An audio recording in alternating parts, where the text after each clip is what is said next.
कहा यह जा रहा है कि 3 घड़ी अगर दबाओगे तो वोट खराब हो जाएगा, क्योंकि 4 वोट मारना है। ये मौका अगर जाएगा तो दोबारा नहीं आएगा काम के आधार पे।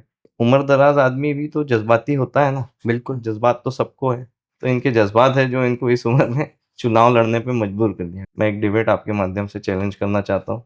सच का सच, झूठ का झूठ, सच पानी का पानी जो होगा मोमिनपुरा चौक पर इंशाल्लाह हो जाएगा। हेलो, नमस्कार। मेरा नाम है आरजे राज। आप देख रहे हैं दी आरकेबी नेटवर्क, जहां पर हम महानगर पालिका के जो इलेक्शंस होने वाले हैं 15 जनवरी को, उसके उम्मीदवारों से बात कर रहे हैं और ये जानने की कोशिश कर रहे हैं कि वो किस आधार पे, किस अनुभव के साथ ये इलेक्शन लड़ने की तैयारी में जुटे हुए हैं। अब अगर हम देखें तो इस बार का जो चुनाव है वो फर्स्ट टाइम और लास्ट टाइम के आधार पे है। फर्स्ट टाइम किसके लिए ये बाद में बताऊंगा, लास्ट टाइम किसके लिए ये पहले बताना जरूरी है। लास्ट टाइम ये उनके लिए है जिन्होंने कई वर्षों तक महानगर पालिका में अपनी सत्ता जमा के रखी, लेकिन जब बात नागपुर शहर के काम की होती है, वो रस्तों की बात हो, वो जल पूर्ति की बात हो, वो डेंगू मलेरिया में होने वाली बीमारियों की बात हो, या वो किसी भी ऐसे आधार पे बात हो जहां पे स्वच्छता की अगर बात हो, जो नागपुर का स्तर गिरते आया है। महानगर पालिका ने अब तक नागपुर शहर में पर्याप्त महिलाओं के लिए वॉशरूम्स तक नहीं दिए हैं। कई सारे ऐसे मुद्दे हैं जो मुद्दों के आधार पे कुछ ऐसे हैं जो आखिरी बार चुनाव लड़ेंगे, अगर जीत गए तो उनको काम करना होगा, नहीं तो जनता अगली बार दरवाजे पे भी खड़ा नहीं रखेगी। फर्स्ट टाइम उनके लिए जो पहली बार चुनाव लड़ रहे हैं और इस अपेक्षा के साथ लड़ रहे हैं कि जनता उनको समर्थन देगी, उन्हें वोट देगी, उनकी उम्मीदवारी को खारिज नहीं करेगी और पहली बार उन्हें एक ऐसा मौका देगी जिससे वो अपने काम के माध्यम से और अपने इस कार्यकाल के माध्यम से जो उनको मिलने वाला है उसमें वो काम करके दिखाएंगे कि आने वाले वक्त में उन्हें कई मौके मिलेंगे। मैं इस वक्त प्रभाग 8 में हूं, जहां पर हम ऐसे उम्मीदवारों से बात कर रहे हैं जहां अनुभव है, जहां महिलाओं के लिए एक ऐसी महिला खड़ी है जो महिलाओं के दर्द तकलीफ को समझती हैं, और एक ऐसे युवा खड़े हैं जो युवाओं के दर्द को समझते हैं और कहीं ना कहीं इस बात को महसूस करते हैं कि वो किस तरह से आगे ले जाएंगे। कहते हैं एक हादसा जरूरी होता है कोई भी पहल लेने के लिए, और शायद यही वो हादसा था जिससे आज प्रभाग 8 में एक युवा जन शक्ति बनने के स्वरूप में दिखता नजर आ रहा है। तो कौन कौन खड़ा है प्रभाग 8 में, और वो भी खड़ा है घड़ी के चुनाव चिन्ह से, जो है राष्ट्रवादी कांग्रेस पार्टी अजीत पवार के। प्रभाग क्रमांक 8 ब से खड़े हैं अनुभवी शमीम अख्तर, जिन्हें भादाबाई के नाम से जाना जाता है। इसके पहले भी वो उनका एक कार्यकाल रहा है नागपुर महानगर पालिका के साथ। प्रभागों में उन्होंने बहुत सारा काम किया है और जमीनी तौर पे अपने काम के काम के आधार पे बहुत सारी इज्जत पाई है।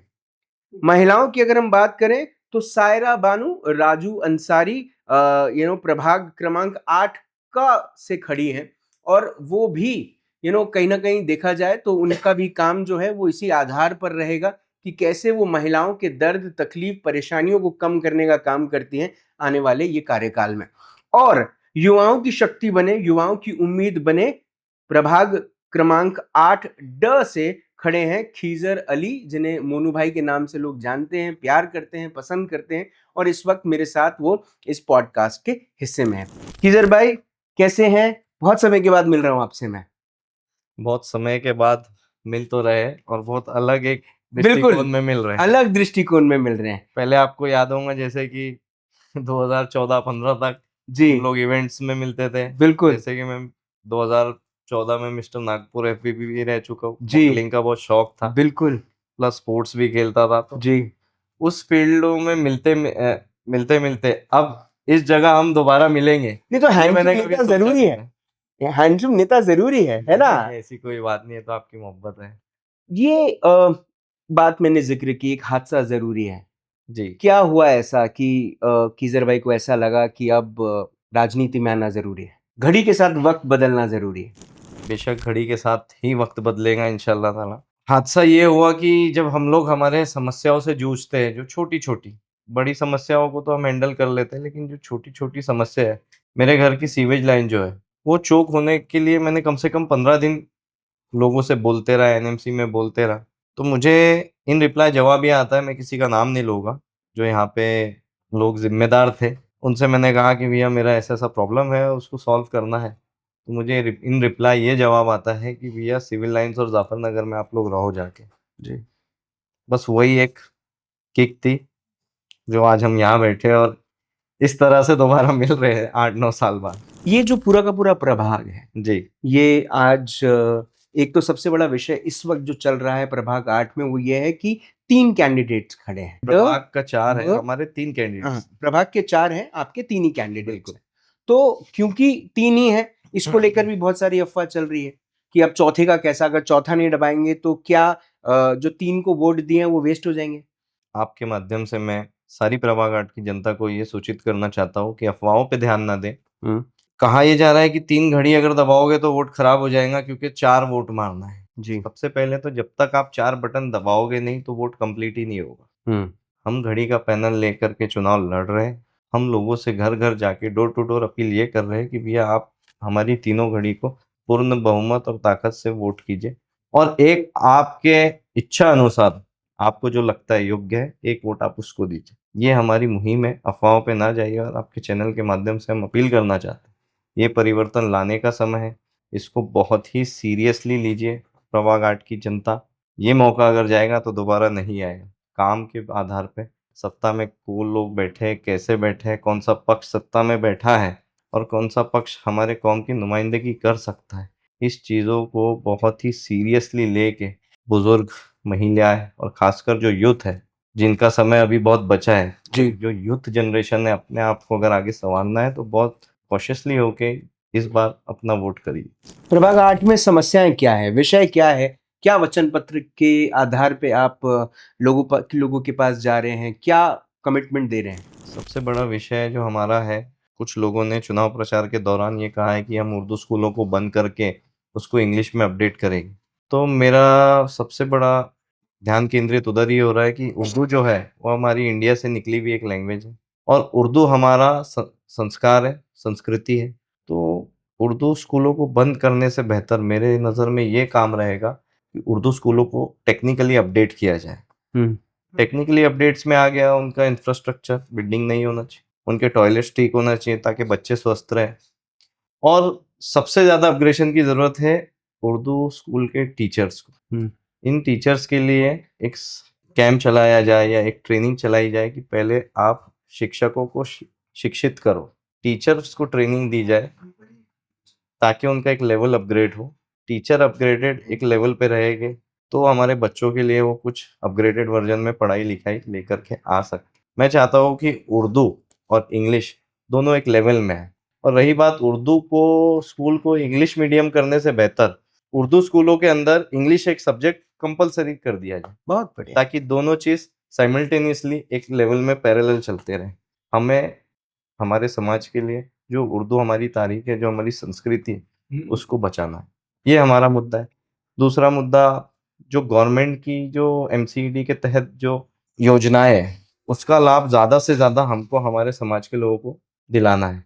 दूसरी चीज़, सबसे बड़ा मसला हमारे समाज में ये है कि जन्म पत्रिका यानी बर्थ सर्टिफिकेट, मृत्यु पत्रिका यानी डेथ सर्टिफिकेट, इसको लेकर के लोगों को कॉरपोरेशन में बहुत सताया जाता है, उनके काम नहीं किया जाता है। गरीब गुरबा लोग हैं समाज में, जाके कहीं बोल नहीं पाते हैं। तो हम एक सिंगल विंडो सिस्टम हमारे जीत के आने के बाद हमारे ही क्षेत्र में, हमारी प्रभाग 8 में, भले उसको हम पर्सनली हमारे खर्चे पे रन करेंगे कि जिसको आना है ये सब कामों के लिए हमारे पास आके डॉक्यूमेंट्स दीजिए और हमारे लोग, हमारे नगर सेवक बोलिए, हमारे असिस्टेंट बोलिए या मैं खुद बोलूँ, ये काम हम जाकर के वहाँ से करा के लाएंगे और सिंगल विंडो हमारे प्रभाग 8 में ऐसा खोलेंगे जहाँ लोगों को भटकने की ज़रूरत नहीं पड़ेगी।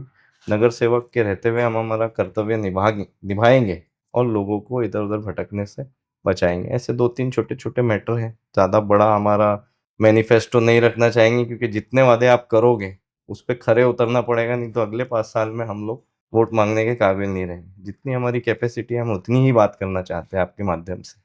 जब आपकी रैलीज को बहुत अच्छा समर्थन मिल रहा है, आपकी रैलीज को बहुत अच्छा वेलकम मिल रहा है, आप जब लोगों से मिलते हैं तो किस किस्म के भाव वो व्यक्त करते हैं? कौन सी ऐसी बातें हैं जो वो आपके साथ शेयर करते हैं और जहां पर आपको ऐसा लगता है कि वाकई में इसके पहले इतने सारे दर्द पता नहीं चले लेकिन अब पता चल रहे हैं?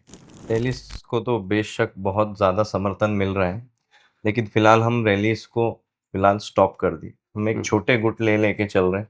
जो हमारे पास 1500 लोग रैली में चल रहे थे, उनको हमने छोटे छोटे ग्रुप्स में डिवाइड करके सारे एरिया में प्रचार के लिए भेजा है। और हम एक ग्रुप में, हमारे राजू भाई एक ग्रुप लेके चल रहे हैं, हमारे शमीम अख्तर वादा चाचा ये एक ग्रुप लेके चल रहे हैं। और ये जो 1500 लोगों को लेकर रैली चलाना और मॉब मेंटेलिटी एक बताने की जो राजकारण में प्रथा चलते आ रही है, जी। इसको मैंने ब्रेक ऐसे किया हो कि जब मैं फर्स्ट डे 4 तारीख को चुनाव प्रचार चालू हुआ, मैंने भारी संख्या में लोग मेरे साथ जुड़े थे और मैंने ठीक-ठाक एक रैली निकाला। काफ़ी प्यार मिला, काफ़ी मोहब्बत मिली। लेकिन उसके साथ मुझे ये समझ में आया कि हमारा समाज, जो हमारा एरिया है, बहुत छोटे-छोटे रोड है। जी। जहाँ भी हम घुस रहे थे, डेढ़ 2 घंटा ट्रैफिक जाम हो गया। लोगों को दिक्कत हुई, लोगों ने ग्रीट किया, हार पहनाया, सब किया। और उससे भी बड़ा मसला ये हुआ कि जब हम लोग ढोल बाजे के साथ निकल रहे हैं, बज रहा है, कोई यहाँ खींच रहा है, कोई वहाँ खींच रहा है, कुछ समझ में नहीं आ रहा है। पहले ही दिन मैंने, जैसे ही रैली खत्म हुई, मैंने डिसीजन लिया कि ये ढोल बाजे से हम लोग रैली नहीं निकालें, क्योंकि हम हमारे लोगों को बात नहीं कर पा रहे। जी। तो छोटे-छोटे जो ग्रुप्स हमने निकाले हैं, ये केवल हम लोगों के पास खुद पहुँच रहे हैं, सोशल मीडिया के माध्यम से पहुँचने की कोशिश कर पा रहे हैं। और कोशिश कर रहे हैं कि जो हमारे ग्रुप्स हैं, वहाँ नहीं जा पाए तो हमारे ग्रुप का या हमारा कोई प्रतिनिधि जाके लोगों से बात करे। और बात करने में ही सामने वालों को समझ में आएगा कि हम क्या एजेंडा लेकर आए हैं चुनाव में। जी। बात करने से ये समझ में आएगा, जो र्यूमर्स फैला रहे हैं, उसकी कटिंग हम बात करने से कर रहे हैं। हुँ। सारे लोग, ये 2 बाय 1 मुकाबला हो गया, कांग्रेस और बीजेपी। जी। कांग्रेस और बीजेपी वर्सेस एनसीपी। एक सिक्के के 2 पहलू हैं। जी। इनका सब दिल्ली से चलता है, हमारा सब हमारे स्टेट से, महाराष्ट्र, अपना महाराष्ट्र, यहाँ से चलता है। हमारी जो भी रणनीति तैयार होती है, माननीय अजीत दादा पवार के नेतृत्व में हमारे महाराष्ट्र के अंदर से होती है और इसका हमें बेनिफिट मिलता है। एक सिक्के के 2 पहलू ये लोग हैं, 2 बाय 1 का मुकाबला है। बस यही मैं कहना चाहता जब हम अनुभव की बात करते हैं तो भादाबाई का एक अनुभव रहा है। जब आपकी उनसे चर्चा हुई, बात हुई, कौन जी। से ऐसे पॉइंटर्स थे जो आपने उनसे सीखे, जो आपको ऐसा लगता है कि आप अप्लाई करेंगे तो ना ही सिर्फ जीत अच्छी होगी, लेकिन काम भी अच्छा होगा?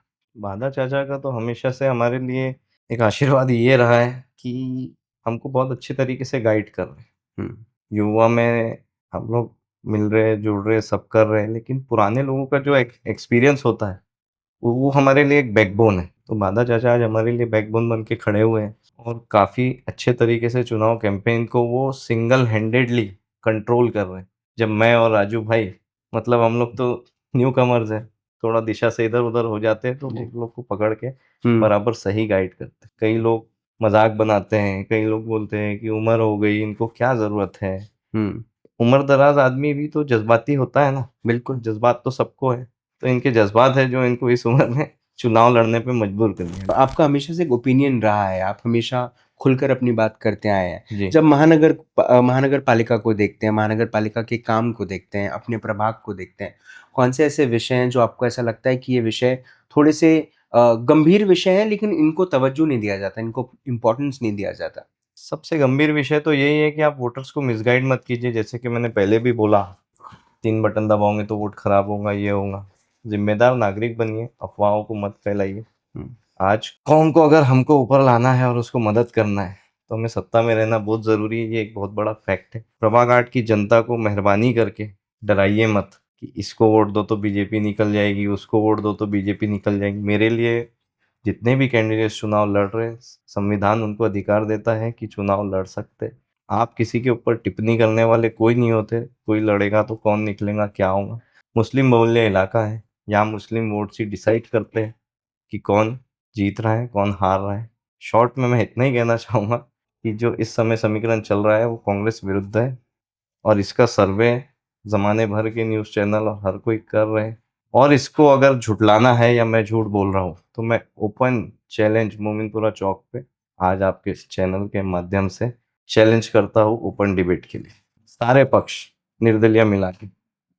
भैया कैमरे के सामने बोलना, स्क्रिप्ट तैयार करना, लोग सोचते हैं स्क्रिप्टेड होगा, ये होगा, तो मैं तो ओपन डिबेट चैलेंज करता हूँ मोमिनपुरा चौक पे एक छोटे से नुक्कड़ सभा के रूप में। ऐसा बड़ा कोई न्यूज़ एंकरिंग ये वो कुछ नहीं, छोटे से लेवल पे जितने भी प्रत्याशी हैं इंक्लूडिंग निर्दलीय लोग जो लड़ रहे हैं पूरे चारों पैनल, मैं एक डिबेट आपके माध्यम से चैलेंज करना चाहता हूँ। सच का सच, झूठ का झूठ, सच पानी का पानी जो होगा मोमिनपुरा चौक पर इंशाल्लाह हो जाएगा, अगर आपके माध्यम से हम इस अपील में कामयाब होते हैं। ऐसा हो गया तो फिर तो आपको इलेक्शन लड़ने की जरूरत नहीं पड़ेगी, आप ऐसे ही जीत जाएंगे। नहीं कई चीजें जीत और हार के लिए नहीं होती, कई चीजें जो अपने सीने में अंगार लगी होती है सत्य असत्य को देख के, उसके लिए होती है।